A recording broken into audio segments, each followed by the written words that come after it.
الحمد لله رب العالمين اللهم صل وسلم وبارك على نبينا محمد وعلى آله وصحبه أجمعين. Inshallah, today we will continue from where we left off last week, and we had just started talking about the first Muslims. Basically, I talked about the first few days of Islam. I talked about the first few surahs that were revealed to the Prophet ﷺ. We talked about al-Alaq. We talked about al-Qalam, al-Muzammil, al-Muddathir, and al-Fatiha. And I talked about his encounter with Waraqa bin Nawfal, and I talked about Khadija radiallahu anha being the first absolutely the first Muslim ever. And I talked about Abu Bakr as-Siddiq radiallahu anhu. Today I'll continue talking about some of these individuals. And Zayd, I don't have a clear story on how Zayd accepted Islam. All I know is that Zayd accepted Islam the same day the Prophet ﷺ explained it to him.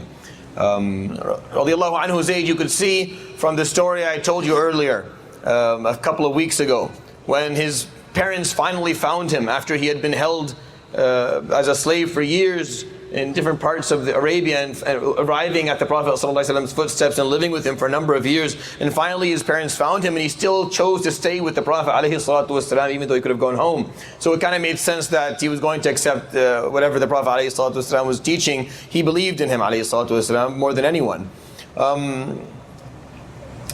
Ali ibn Abi Talib has his own story though, that I would like to share with you. Imam Ali radiallahu anhu wa arda'ah wa karram Allah ta'ala wajhahu, he was 10 years old when this story occurred.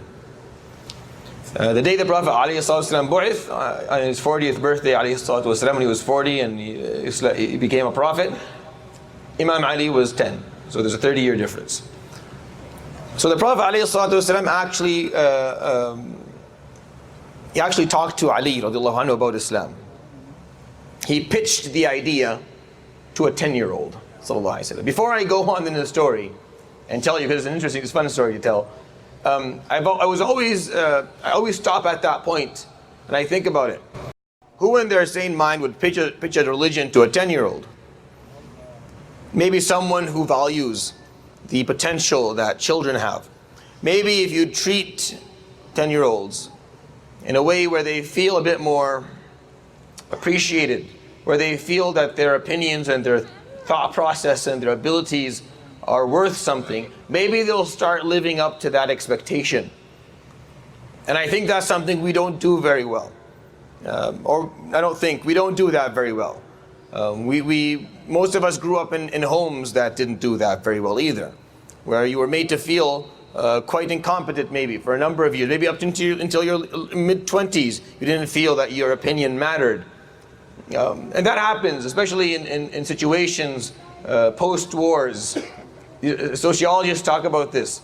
Any nations that go through wars, the next generation is usually a very rough upbringing, and people are taught to listen, to be quiet, and to follow. And their opinions are not appreciated or even warranted. And the Prophet ﷺ, what you'll find, and you'll see this trend throughout his life ﷺ, is he would speak to these age groups. And it's not like this is the only example, so you can say Imam Ali was special. He did this many times during his life ﷺ. He spoke to Imam Ali, he spoke to Abdullah ibn Abbas, he spoke to Abdullah ibn Zubayr, he spoke to Salim Mawla Abi Hudayfa. And you can tell me, well, all of them were special. That's why he spoke to them like that. Or it's because he spoke to them like that they became special. It's your choice. You can play this either way. You can say he spoke to the special kids that way, that's why. No, or maybe it's the opposite. Maybe because he spoke to the kids like that, they became the special people and the names that we carry until today. Maybe it's the other way around. Maybe it's the way he dealt with them, the way he made them feel appreciated. I always envy Mu'adh ibn Jabal. I envy him, and he's long gone, radiallahu anhu warda, because I don't know why, maybe we do know why, but the Prophet ﷺ would show this kid so much attention, and he would take him places, and he would teach him things, and he would involve him in meetings, and he was 11 and 12 and 13 radiallahu anhu during the time. He later became one of the qudah, one of the judges of Yemen for years. He would later spread Islam in the northern part of the Middle East for 20 years radiallahu anhu. So was it because Mu'adh was extremely intelligent, or was it because the Prophet ﷺ took time to make this kid feel that there's more, that he has potential and there's more to him? He pitched the idea of Islam to Ali ibn Abi Talib at 10 years of age. And you can see Ali radiallahu anhu was raised in the house of the Prophet alayhi salatu wasalam. So his reaction to this being pitched to him actually makes a lot of sense. You'll see that his reaction is something that you're going to be like, wow, that's a 10-year-old? Well, a 10-year-old in the house of Muhammad sallallahu alayhi wasallam, that's how a 10-year-old would respond. So he sat with him, he told, Ya Ali, such and such and such. Started explaining to him, Allah subhanahu wa ta'ala sent me with this. This is the heritage of our father Ibrahim alayhi salam, and this is what I teach Tawheed. He talked about Tawheed, talked about the deen. So Ali listened for maybe 5-6 minutes. فقال أنظرني حتى أفكر. Give me some time to think about this. ثم انصرف. He was 10 years old. قال فذهب علي. He went for a day. ثم عاد فقال يا أبا القاسم أعد علي شيئا مما قلته البارحة. Can you please repeat to me some of the points that you made yesterday? You talked about this and this. Can you please repeat? I didn't understand them properly. فأعاد عليه صلى الله عليه وسلم. So he repeated to a 10-year-old again some of the points that this 10-year-old didn't understand. قال أنظرني حتى الغد. Give me until tomorrow. فذهب فانصرف. He left and he thought for a bit. قل ثم عاد في الثالثة. Then he came the third day. فقال يا أبا القاسم أشهد أن لا إله إلا الله وأنك عبده ورسوله. I give my shahada and I believe in you and I'll follow you. At 10 years of age. I sometimes think that many people wouldn't even think of caring whether their children at home knew things or not, were involved or not. Doesn't matter. They're just kids. No, there's no such thing as they're just kids. That doesn't work. Saying that and thinking that doesn't work. Because we were just kids too. And that's how life works. The moment you start, the moment you stop seeing or acknowledging the potential of a child is the moment you stop believing in yourself and the human race in general. It's really that simple. The Prophet ﷺ, you're going to see, this is the first example of him believing in Ali radiallahu anhu. You're going to see him continue to do this. Every halaqah I'll have to tell you another story, showing you how he gave him responsibilities, how he was a part of this story, how he actually gave him information and asked him to hold on to pieces of information so no one would know. Even though he's talking to a person in his young teenage years. Radiallahu anhu Allah. So that's Sayyidina Ali ibn Abi Talib radiallahu anhu's story. So with that, basically the whole house of the Prophet ﷺ, everyone living in his home had accepted Islam. So Khadija radiallahu anhu, his wife, and then his three daughters, Zainab and Ruqayya and Kulthum, all accepted. We are unclear. We're not 100% sure if Fatima was old enough at the time, whether she had come to the age of reason or not. She may have. If she did, then she accepted Islam as well. And Ali ibn Abi Talib, who was living in his home, he had been living in his home for a number of years. Ali, why was he living in his home? Well, the Prophet ﷺ lived in Abu Talib's home for a number of years. So as an act of loyalty, when he had his own house, he took one of Abu Talib's kids and put him in his house with him. So he took Ali, and Abbas, his uncle, took Ja'far. So Ja'far was living with his uncle Abbas, and Ali was living with the Prophet ﷺ. So Zayd and Ali living in his house, the wife Khadija radiallahu anha, and the children, all three or four daughters believed in him ﷺ, adding to that his best friend Abu Bakr. So far very close. And I like that about the story of the Prophet ﷺ.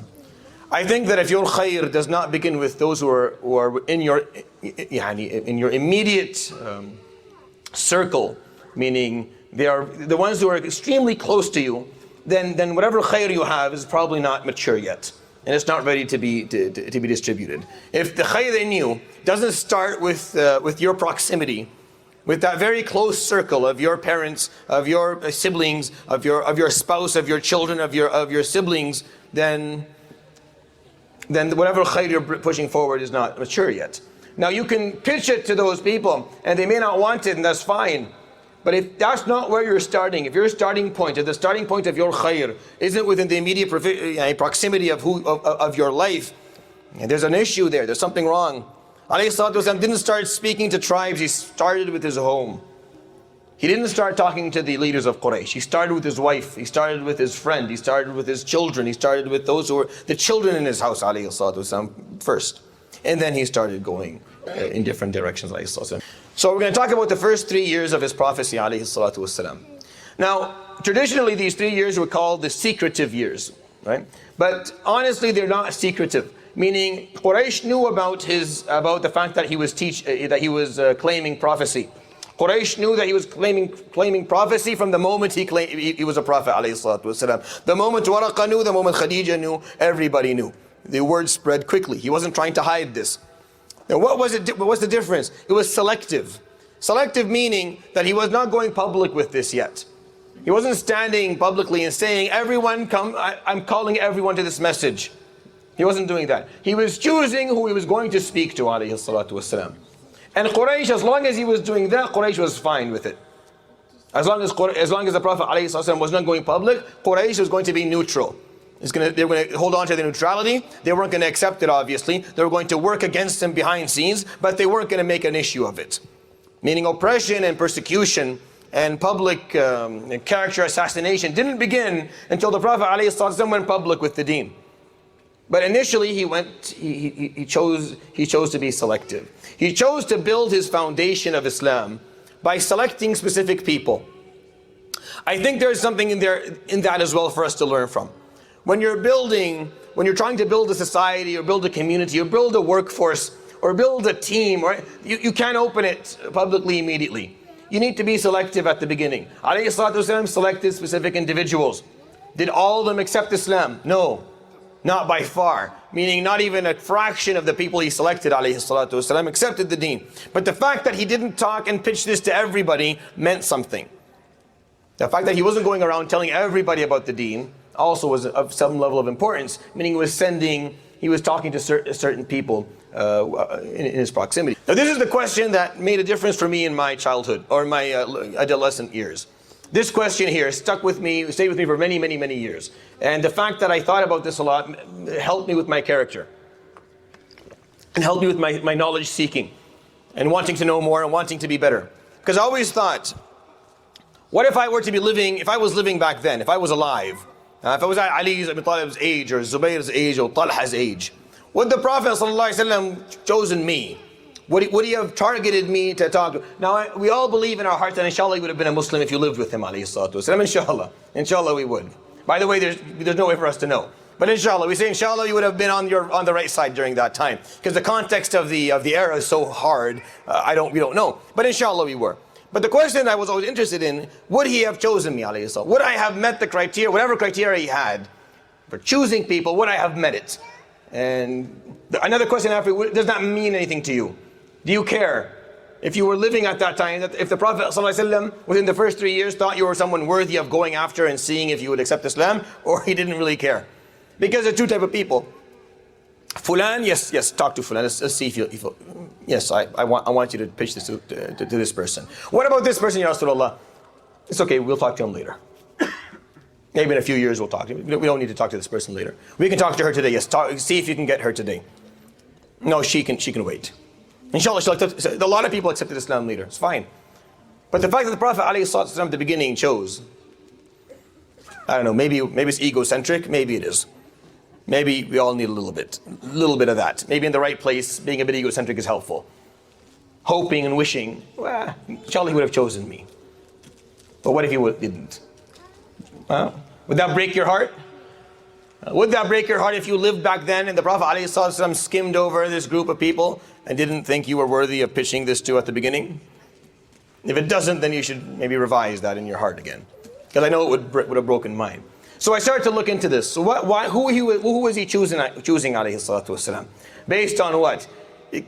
Obviously he's not throwing a dice. He's looking for certain things in people, alayhi salatu wasalam. So let's move forward. These are, I believe, the criteria for his choice. These are the four things. I think number one is maturity. He didn't care about your age, he cared about your level of maturity. And age and maturity don't go hand in hand all the time. Now they tend to, but not all the time. Meaning sometimes you'll meet a 10-year-old who is much more mature than a 30-year-old. I've met these people many, many times in my life. Maturity doesn't always come with age. Maturity comes with different things. The Prophet ﷺ was not interested in your age, he was looking at maturity. Were you someone who had enough seriousness in your heart and mind? Were you capable of comprehending a serious issue, giving a serious opinion about it? Or is everything a game? Now, living in Canada for the last 6 years, one of the points that I can attest to. There's a difference in the level of maturity. a very clear difference in the level of maturity that I see here when I compare to other places. And it's a bit peculiar. And I don't know exactly what causes it. But there is a decrease in level of maturity that I find here when I'm dealing with youth of a certain age group that I used to deal with the same youth, same age. I'm just seeing a very different level of maturity. Meaning it's hard to have a serious conversation with two people from the same age, same gender, in these two different places. It's hard to have a serious conversation about things. And if you can't have a serious conversation with someone, then there's no point of really doing anything. There's no point about talking about Islam or talking about anything, really. And if at home you find the same problem, you're trying to have a serious conversation with your son or your daughter, and you fail to, you can't seem to have it, they don't seem to grasp the concept, they don't seem to understand what you're talking about, they don't seem to care, then that's something worth looking into. Because this is something you probably can't fix on your own. And a sheikh can't help fix it for you. This is an issue of this is a social, this is a communal problem that we have to find ways to address in a healthy manner. I'm not calling on people to become rough or harsh. No, that doesn't actually make people mature. Harshness and roughness doesn't make people mature. We think it does, but it doesn't. It just makes them sneaky and smart in finding ways to do what they want to do anyways. Maturity is different. Maturity is a different concept. Maturity has within it the understanding of responsibility, the comprehension of responsibility, of seeing life realistically, understanding that there's more to life than whatever leisure activities they're looking at. Number one is maturity. Number two, yes, they had to have high ethics. Alayhi salatu wasalam was not calling to the deen people who did not have high ethics or did not practice the proper moral code. Sallallahu alayhi wa sallam, looking for people who have a clean record. Those who would uphold honesty, trustworthiness, loyalty, kindness, compassion. Those who wouldn't lie, who wouldn't steal, wouldn't commit even sexual sins that had yet to be fully revealed Islamically at the time. He was looking for people who didn't make these mistakes, alayhi salatu wasalam. You had to have high ethics. Why? Because if you call to Islam someone who doesn't have high ethics, if you bring someone to the deen who doesn't have high ethics, then what they do is they reflect badly on the deen itself. This is a give and take relationship. And when you accept Islam, you benefit from Islam, and then you carry the responsibility of Islam as well. And if your ethics don't reflect properly on what Islam is, you make the deen look bad, even though the deen is not teaching whatever mistakes you are committing.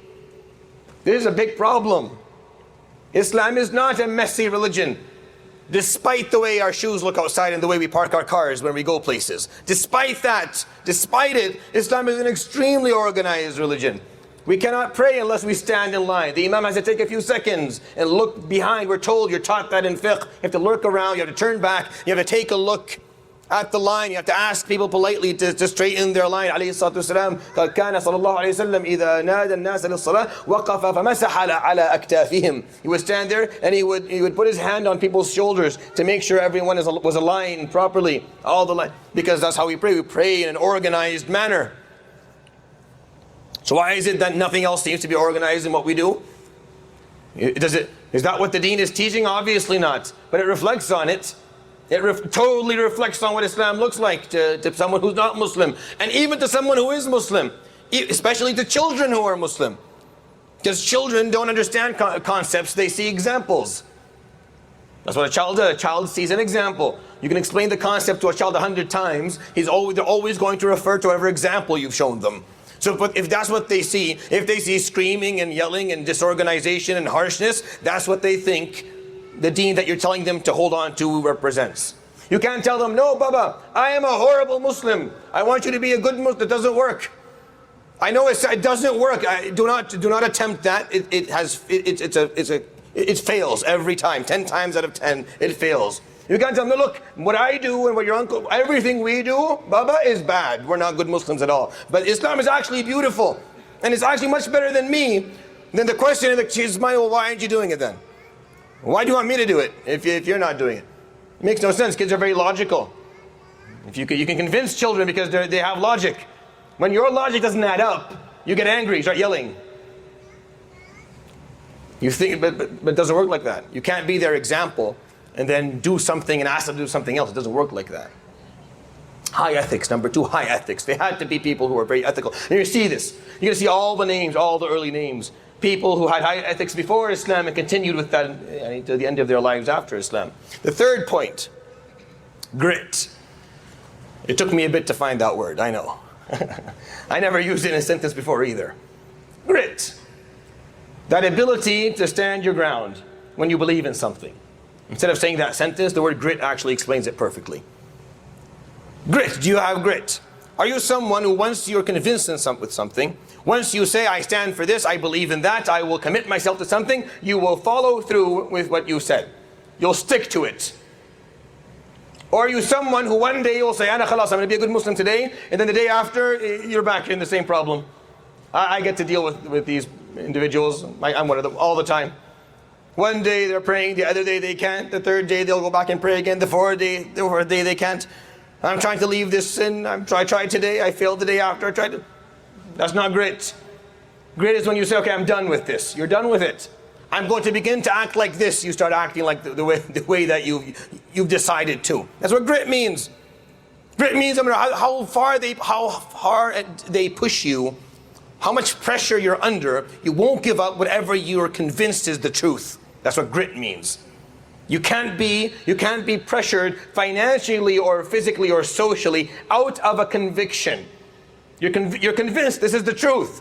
Grit means you'll hold on to that regardless of what comes to you in your life. Now, it's a nice thing to have. Grit.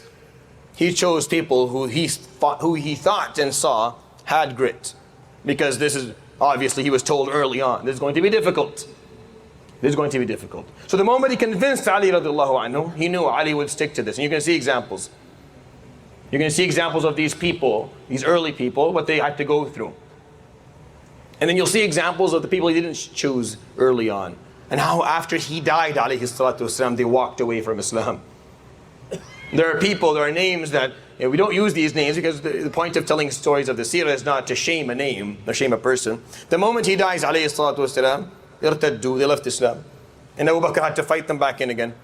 And then I'll give you examples of people who went through some of the worst stories of persecution and oppression that we have. Sometimes these stories I can't share. Every year I share maybe an extra one. Because some of these stories are so brutal I can't share. There are children, I can't tell you what exactly happened. I can't tell you exactly what they did. But when you listen to these stories, you understand it's grit. Full commitment. Number 4, success. They were successful. Whatever they did well. Whatever they did well. You're going to ask me, well, how is a 10-year-old successful? Yes, 10-year-olds can be successful as well. 10-year-olds who do their job the way they're supposed to do it, when you give them a task, they actually do it properly. That's what success is. Success does not mean that you're a multimillionaire at a young age. Success means that if you're taking on a task, you do it, you perfect it. You do it really well. You make sure that there are very, very few flaws in it. There's that type. There's someone who passes their subjects in school in the 90s and someone who passes in the 60s and 70s. They're both passing, but they're not the same. They're not the same. Go eat food at a restaurant. You know immediately if the chef is perfecting, successful or not, by the way the food is made. You walk into any store, you know, are these successful individuals? Do they care for detail? Are they doing their best? Are they working their hardest? Are they making sure that they are putting in their full effort? Because it's easy for you to do half the job. It's done all the time. It's not difficult for you to put in half the effort. But the Prophet ﷺ doesn't need that. He can't have someone like that with him at the beginning. You can't build a deen, you can't build a religion, you can't build a movement. At the end what he did was a movement. It was a revolutionary movement. You cannot build something like that on people who don't perfect their tasks, don't perfect their crafts, won't do their job to the best of their ability. No, it doesn't work. See, being success, that's my understanding of success. If you have another one, I don't know. That's my understanding of what being successful is. Not everyone has the opportunities that we have. So if you're going to measure success by money, I think that's unfair. Measure success by putting in your 100% every single time you do it. When you go to the doctors, you know which one's a good one and which one's the bad one. Successful doctors will sit with you, spend the right time, they'll ask all the right questions, they'll listen to you, they'll make sure you walk away and you feel like you were heard and you feel like you walked away with benefit. Others will spend 3 minutes and send you out the door and you felt like you wasted your morning. Both of them are making colossal amounts of money. Doesn't make a difference. That's not the point. The point is whether you're successful. These are the 4 criteria. So now we can actually answer the question. Would he have chosen me? I don't think he would, to be honest. I accepted that at some point in my past. And actually accepting that made me work harder in my life. Now you answered the question, I hope, inshallah, he would have chosen you. Say inshallah. Inshallah, he would have chosen you, inshallah. Inshallah, he would have chosen all of us. He would send someone to scout you to see if you'd accept Islam. Sallallahu alayhi wa sallam. I think that the fact that he sent after certain people later on, that the fact that he sent after them, it left something in their hearts and they came back later. I think that Khalid bin Walid came to Islam because of that. Khalid bin Walid was someone the Prophet ﷺ sent after early on. Took him a long time to come around, but he came around. Probably remember the day that he was sent after. The Prophet ﷺ saw something in him. Umar al-Khattab, very similar. Took him 6 years, radiallahu anhu. You'll see in the story. 6 years to come. The Prophet ﷺ sent to him first day, hoping that Umar would accept. Took him a bit of time. But the fact that the Prophet ﷺ thought someone was worthy means something. So the first 5-6 months, some ground rules. How is this going to work? ﷺ, by the way, his whole life as a prophet from this moment forward is only 23 years. I'm only going to be telling you what happened in 23 years, basically. The first 5-6 months, very crucial and critical months. The first year and a half, we'll call the foundation years, where he built his foundation, where he actually got his team together, alayhi salatu wasalam. The names that you will hear in the first year and a half, these names will continue till today. And will continue well after his death, alayhi salatu wasalam, except those who passed away as shuhada within his life, alayhi salatu wasalam. The first year and a half, he was building what he was later going to make sure his empire stood on. I mean, all of Islam stood on these individuals. 45 people to 50 were the number of people he had in 6 months, which is not a lot, by the way. 23 years, 6 months is half a year. That's 1 out of 46. He only had 50 people. If you do the math, he's going to end up walking away with a very small number of people. If every 6 months, 50 people, he'll have 3,000 and that'll be the end of it. But that wasn't the case, obviously. Because if you build a proper foundation, things change. Some of the ground rules was no violence. This is very critical and crucial. I want to make sure you understand this. This is Islamic law. I mean, this is within the Quran and this is very clear. The Muslims during the time they were living in Mecca, they were not allowed, they were not permitted to use violence to respond to persecution. Meaning if you were to be tortured by someone, you weren't allowed to retaliate physically. You weren't allowed to pick up your sword. For the Muslims, there'll be a few exceptions and I'll talk about them when the time comes, inshallah. But in general, that was the rule. That's why the moment they did the hijrah, the moment the Muslims actually made their way to Medina, on his way there, alayhi salatu wasalam, literally before he reached Medina, there's a surah that was revealed somewhere on the way. We have a surah that is neither Meccan nor Madani, because it was revealed on the way. I mean, how do you categorize it if it was revealed on the way to Medina? It wasn't revealed in Mecca, wasn't really revealed in Medina, it was somewhere in the middle. And the verse that was revealed in the middle, أُذِنَ لِلَّذِينَ يُقَاتَلُونَ بِأَنَّهُمْ ظُلِمُوا. The permission has been given to the Muslims now, if they're persecuted, for them to fight back. And that's why the Prophet ﷺ made an army. See, only through armies, only through organized, none of this street fight stuff. None of this putting masks on and going and vandalizing property. None of that. It wasn't going to be done in that fashion. They weren't going to terrorize the city they lived in. They were going to live by the laws of the city that they resided in. If they didn't like the laws, they can leave the city, which is eventually what they ended up doing. But you live in a place, you have to live by the laws. You can't break the law. What they were doing was breaking the law, but that doesn't mean it's okay for you. And if you start killing people and destroying things, that means you're vandalizing, that means you're terrorizing within the place you're living. No violence. That's why no one, now if I was back then, I probably would have taken a couple of buddies and went to Abu Jahl's house and waited for him at some point, and just to get it out of my system. But we don't have any record of that ever happening. You would think that some young, enthusiastic Muslim would take an axe and go to some of the asnam on the Kaaba. Not all of them, but maybe a couple at least. Maybe the big one. So blocking the view of the Kaaba, just in the middle of the night, take an axe, break it down, walk away, make Quraysh feel bad about what they've been doing to the Muslims. We don't have none of that happened. None of that happened, and I always wonder, how could have that not happened? How could they have not done that in 13 years of persecution? Because the ground rules were clear. We don't do that. We don't cause problems in the place we're living in. We're not violent, we don't use violence. And the Muslims accepted that. Actually, it was one of the selling points. That we're not violent people. We're not out for blood, we're not out to fight. That's not what we're here for. We're here for an intellectual conversation. We're going to talk about, we're going to break this down philosophically. We're going to prove that the way we're thinking, the way we're living is superior. Not because we're superior, no, but because that's the way Allah subhanahu wa ta'ala shows that Allah is superior, not us. He has a superior way. I'm not superior. I'm just lucky, I'm just fortunate that Allah subhanahu wa ta'ala allowed me to live this way. It's a different way of thought. Another ground rule, everybody's responsible. Everybody is responsible. As a Muslim, the moment you accept Islam, you're responsible to spread the deen. I'm going to tell you the story that I left up to this point. Abu Bakr radiallahu anhu accepted Islam first day. First day, the Prophet ﷺ recited to him Surah Al-Alaq, and then recited to him a few more surahs, like Al-Qalam, Al-Muzammil, Al-Muddathir. So we learned these surahs. Abu Bakr would go on a quest. He would come 2 days later. He brought with him, radiallahu anhu, that day. He brought with him, listen to these names that he brought with him. These are the names that he brought, not the Prophet ﷺ brought. He brought with him Uthman ibn Affan. He brought with him Abdul Rahman ibn Auf.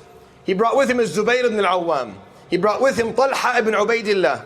He brought with him Sa'ad ibn Abi Waqqas.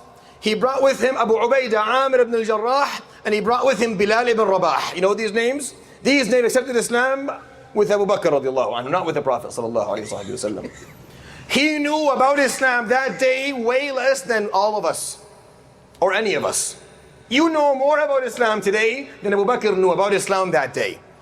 The day he went and he explained the points to these people, and he brought to Islam some of the best names that ever lived. Some of the best names that ever walked the earth. He brought them, radiallahu anhu, within 2 days of Islam. He knew Al-Fatiha, Al-Muzammil, Al-Muddathir, not all of it, a bit of Al-Qalam and Surah Al-Alaq. And the basic concept of Tawheed. That's it. He brought 7 people to Islam because everyone was responsible. I am no more responsible about Islam than you are in any way. You may think, but you're wrong. I'm not. We are equally responsible. So the joke's on you. No, it isn't, no. This is a collective work. This is a collective effort. We all serve Islam equally in different roles, in different ways. But we're all equally responsible, male and female. Regardless of your age group, you have a responsibility towards this deen that you carry. Not everybody has to sit in this place and give a halaqah, but everybody has to do something. Abu Bakr at that moment, what was the responsibility that the Sahaba had that moment? At that moment, it was to go out and reach out to the people the Prophet ﷺ has selected. Here's the names that I think are worthy of starting out. So go and start speaking to them. They didn't say, Ya Rasulullah, no, that's, well, what are you going to do then, Ya Rasulullah? You're going to sit it down and do, well, obviously you're going to do the da'wah. No, we're all equally responsible. We all go do it. And they all did, and you'll see, and the examples are to come of all the Sahaba doing this and performing da'wah.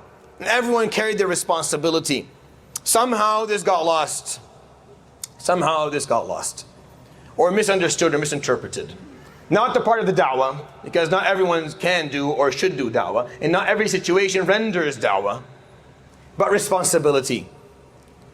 Somehow that got lost, that every Muslim, by the nature of being Muslim, the moment you accept Islam, you are responsible for this deen. Just like the Sheikh is, just like the highest ranked Imam on earth is, equally responsible. Find out what you're going to do and do it. Find your calling and serve.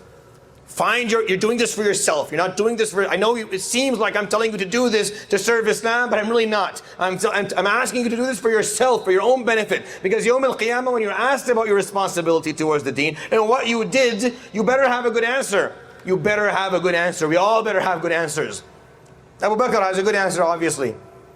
He understood that he was responsible immediately, and all the other Sahaba did as well. The foundation of Muslims that they all understood that they were responsible for this deen equally. Just like the Prophet ﷺ was working day and night, they had to do the same. And that's why Islam worked, by the way. That's why the Prophet ﷺ was eventually successful. Because everybody who accepted Islam, that's what they were taught. You're responsible, go do your job. See what you're good at. What are you good at? Zayd ibn Thabit told him, I'm good with languages. Okay, go learn 1, 2, 3 languages and start explaining the Quran and explaining to us what they're saying and what their books say. What are you good with? Oh, I'm good with law in general. I like law. I can take evidence and I can bring, okay, that's what you're going to do. You're going to focus on fiqh. I'm good at war. I'm good at armies. Khalid, go ahead, Khalid. I'm good with negotiations. Amr ibn al-As, go ahead. Everyone did what they were good at. They found their calling and they stuck to it and they were successful. And they made a difference. But the concept of responsibility was there from day one. All right. Men and women. I'm going to give you names today. Just so you don't think I'm just saying this because we have to. No. It's men and women. 40, 50 people. Almost 50-50 or 55-45%. Broken down in the middle. Men and women. Average age was 25 years old. The ages ranged from 10 to 60. But the majority were younger ages. That's why the average is 25. You can say the average is 35 from 10 to 60. That's if the numbers are equal. But the number of younger people was way more than the number of older people. During the khutbah today, I talked about that quite a bit. Islam was built on youth. It was built on youth. It thrived through youth. It became successful and prosperous because of youth. That's how it happened then, and that's how it will happen now. And that will never change. And the moment we stop believing in our youth, the moment we stop empowering them, the moment we stop making them feel responsible, the moment we stop pushing them forward and telling them, go ahead, let's start solving and we'll start helping you, nothing was going to change. Towards the end of the seerah, this time I'll tell you the story of Usama, but I'll talk about it now because that'll be a year from now at least. Usama ibn Zayd was 17 years old. The day the Prophet ﷺ made him a commander of an army. Within the army was Umar, Uthman, Ali, these names that had grown up. They were now in their 30s and 40s. They were well established. They were seasoned veterans. They've been doing this for a long time. Some of them were very, very good at leading armies. He put Usama. Because Usama had been there for at least 3 or 4. And he had learned. And the Prophet ﷺ wanted to teach. Some people objected. Not these big names, but some of the people in the army didn't object for themselves. Like, it makes no sense. Why would Usama lead if you're here, Ya Ali? Umar, Usama is going to lead and how does that work? To them it didn't make any sense. To the Prophet ﷺ made full sense. And the beautiful part of this story is that he passed away ﷺ before the army actually moved. So they came to the Abu Bakr and said, Ya Abu Bakr, ﷺ was old. He was very sick when he made that decision. Is there any chance that maybe maybe Usama shouldn't be the فقال ما كنت لأحل عقدة عقدها رسول الله صلى الله عليه وسلم. What you're asking me to untie a knot the Prophet صلى الله عليه وسلم made himself? Of course not. فأنفذ بعث أسامة. And he commanded the army to move with Usama. He didn't see a problem with it. The big Sahaba didn't see a problem with it either, because that's how they were raised. Ali didn't have a problem with this at all, because that's how he grew up. He remembers what was done for him. He doesn't mind for it to be done to someone else. No problem. No problem. I was taken care of when I was 10 and 15 and 20. That's how I became the person I am. You can do it for someone else. Of course we'll do it for someone else. No problem. That's how life works. Unless that's not how we're thinking. It was built on youth. There's no more honest statement that I'll give you today than that. That's the most honest statement I'll say all day today. Is that Islam was built almost exclusively on youth. People who were youthful. The Prophet ﷺ invested in them. 16 tribes. Now I know that doesn't matter to you, but it meant a lot back then. Because when I told you at the beginning, his family accepted Islam. His family is all just one. If it was just his relatives accepting Islam, it was going to turn into a tribal problem. Meaning if Banu Hashim are the ones who accepted the deen, then that's it. We would have had an issue. But actually, when you take these 50 names and you study their backgrounds, they came from 16 different tribes. 12 tribes within Quraysh and 4 from outside of Mecca altogether. Besides the people who were not Arab altogether, like Bilal ibn Rabah radiallahu anhu and other people who weren't Muslim at all, who weren't Arabs at all. So he had spread out his message alayhi salatu wasalam. He had made sure that he had people everywhere. And he chose the best. He didn't speak to the person who was the most disrespected individual in his family. No, he spoke to the person who had was most mature, most successful, had the most grit, had the highest ethics. That's who he was targeting, alayhi salatu wasalam. He had the right people in his group, sallallahu alayhi wasallam. What does it mean to you to be the first at anything? Who remembers whoever came second in any Olympic game? Who remembers it? No one does. I know it sounds really cruel and really mean, but it's really true. It is very true. I can tell you every World Cup since 1970, which team won it. I cannot tell you the second place in any of them. No one remembers whoever comes in second, unfortunately. Doesn't mean that their effort wasn't appreciated, doesn't mean you shouldn't do it again, no. It's just the reality of the world. Being a pioneer means a lot. Coming in first, being the first to do something. I'm going to tell you two stories, and I hope they bother you as much as they've been bothering me for the last 30 years. There's a man by the name of Ash'ath ibn Qais. This man came to Mecca, just happened to work out like this. He came to Mecca the day after the Prophet ﷺ saw Jibreel. Just after he spoke to Waraqah and Waraqah died, the morning Waraqah died. The Prophet ﷺ was still really early into this. Just after he had seen, he was told, Anta Rasulullah, Ana Jibreel. The Prophet ﷺ is fresh. And he's standing there, ﷺ, he sees Ash'ath. Ash'ath is a very, very known merchant. He's a businessman. He's very wealthy. Very smart guy. He is friends with Al-Abbas ibn Abd al-Muttalib, the Prophet ﷺ's uncle. Ash'ath tells us this story. Ash'ath is a Muslim, so don't worry. But he tells us this story. He said, فَكَلَّمَنِي وَكَانَ حَدِيثَ عَهْدٍ بِنُبُوَّةٍ. He spoke to me and he was fresh as a prophet. Just became a prophet. فَسَأَلْتُهُ عَنِ الْإِسْلَامِ فَأَخْبَرَنِي. I asked him about Islam, he started to tell me about the deen. فَأَعْجَبَتْنِي مَقَالَتُهُ. I liked what he was saying. قال ثُمَّ نَادَانِي أَحَدُ التُّجَّارِ. And then I was called by one of the businessmen, the merchants. فَاسْتَأْذَنْتُهُ وَذَهَبْتُ. So I told him, hold on, I need to go. ثُمَّ نَسِيتُ وَتَرَكْتُ مَكَّةَ. And then I forgot to ever come back. And I went on my way. And it took him 17 years to accept Islam. 17 years later. يقولون فجاء أشعث بن قيس مع قومه. He came with his people 17 years later. قال واضعا رأسه في الأرض. He's looking down the whole time. The whole time he couldn't look up. Because you remember, يقول في نفسه ولقومه لو أنني يومها ما التفت. If I just didn't get distracted that day. لو أنني لم ألتفت يومها. If that day sometimes we don't realize that we do something and that thing that we do is the worst or best choice of our lives. See, big decisions in life don't have like theatrical music behind it. Like your life isn't a movie.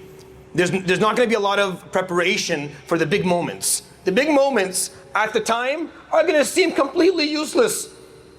They're going to seem to you as something completely unimportant. Just a regular moment. You will later on in life look back at that moment and say, that moment literally either ruined or fixed my life. It changed my life, that one moment. But right then and there, you don't see it.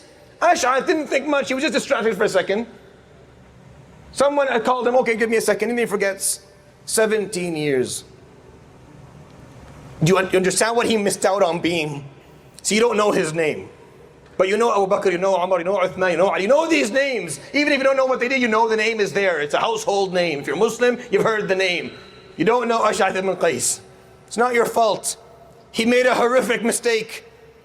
He made the mistake of a lifetime. He would come 17 years later with his people, putting his head down and saying, لو أنني لم ألتفت. If I just didn't look back. قال فرفعت رأسي يوم بايعت رسول الله. Then the day I put my hand in the hand of the Prophet and accepted Islam, نظرت إليه فإذا هو يتبسم تبسم الغضبان. And he was smiling, but he wasn't smiling the way he smiled to everyone else. He was smiling in a way of, you couldn't have waited for 17 years, يا أشعث. قال فالتفت فانصرف أشعث. He walked away. خجلا, in a state of embarrassment. How could he have done that? He missed out. He missed out. There's a man by the name of Dhul Jawshan al-Dabbi. Dabba is a tribe. And this man was visiting Mecca.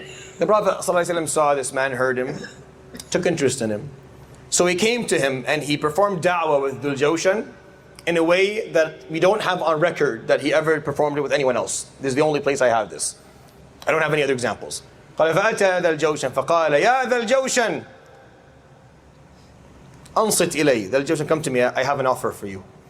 قال فأتاه ذو الجوشن فقال اسمع هل لك إلى أن تكون من الأوائل. How about I offer you to be one of the first? This is what he said عليه الصلاة والسلام. I'm going to offer you, Ya Dhul Jawshan. You're going to forget his name today after you walk out of here. That's his mistake. I'm going to offer you the opportunity to be amongst the first. The first. You get to pioneer this. You get to join the foundation, Ya Dhul Jawshan. قال فتفكرت فقلت والله لم يؤمن به قومه وأنا غني عن هذا.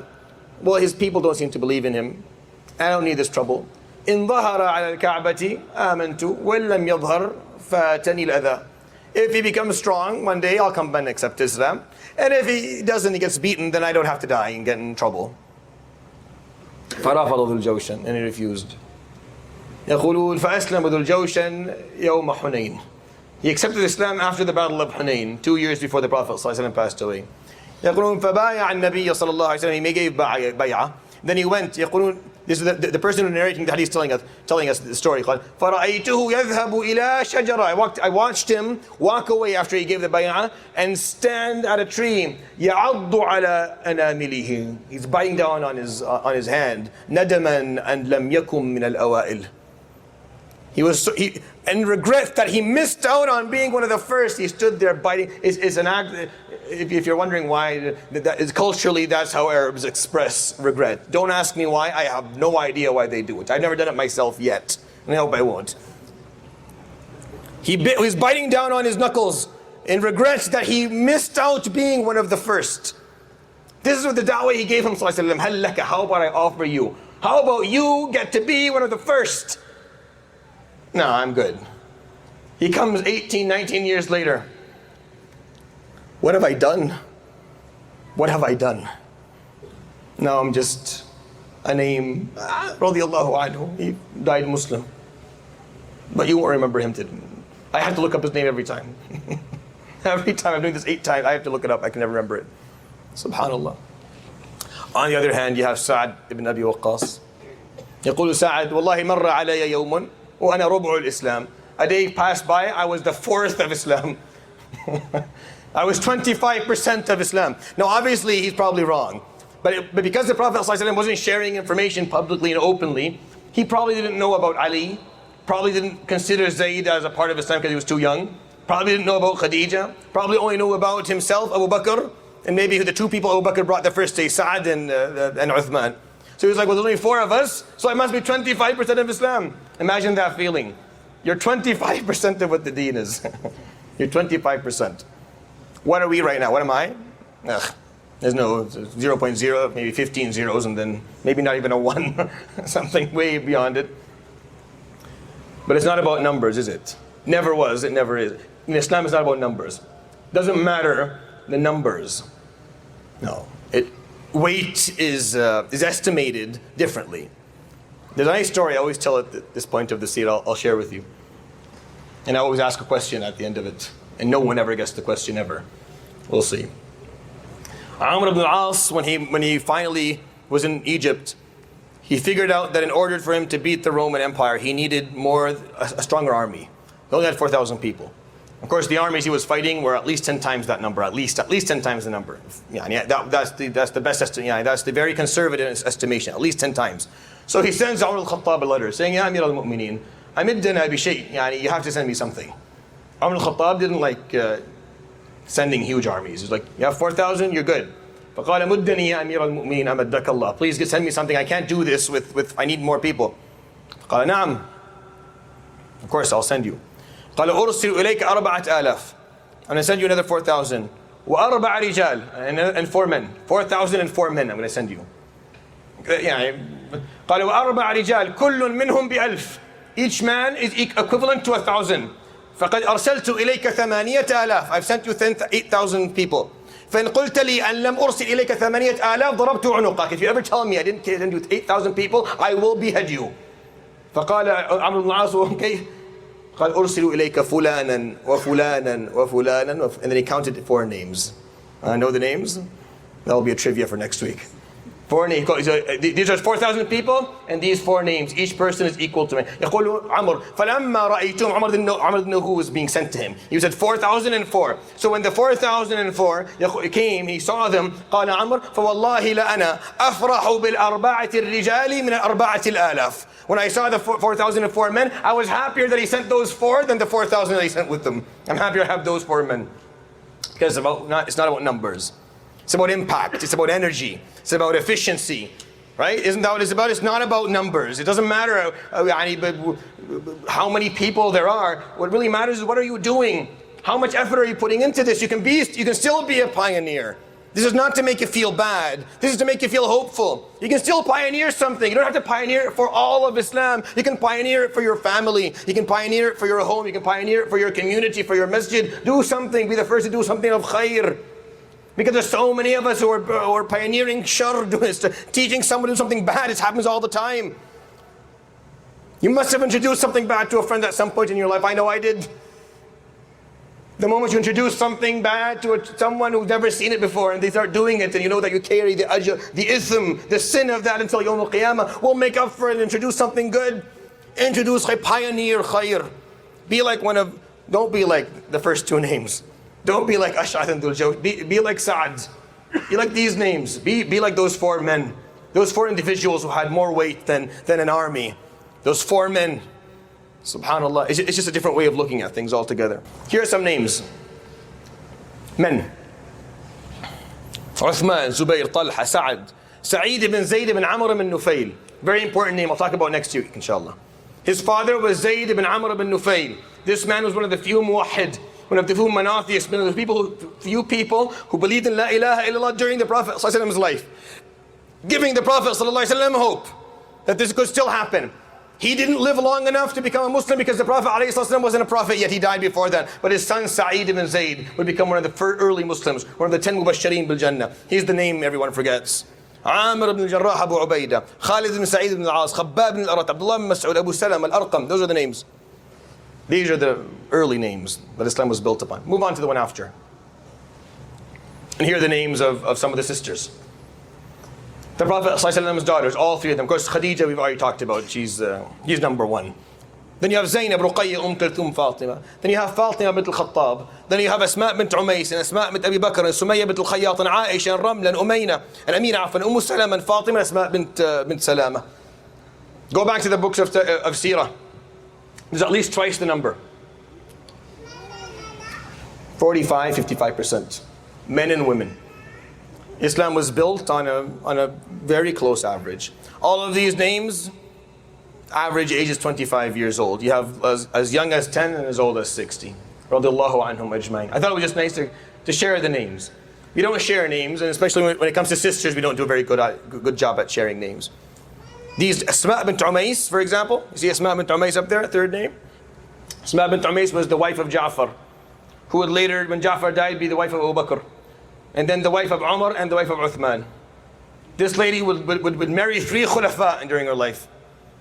She'd outlive them all, she'd have children from them, and she would raise all her children, other ulama or mujahideen, all of them. Asma bint Umays radiallahu anha wa ardaha. Fatima bint al-Khattab. The reason you have Umar, the reason we can walk around saying we have from our ummah, we have a guy called Umar, and we call our children Umar, and we tell them that that's who you're looking up to. You're looking to this individual, this amazing individual in history, is because of his sister Fatima. He would never become a Muslim. You'll see when I tell you the story. Asma bint Abi Bakr, radiallahu anha. This lady, would spend, this is one of the few ladies we don't talk about enough. Spent her whole life in continuous perseverance for the sake of Allah, radiallahu anha. She would outlive the Prophet ﷺ by many, many, many years.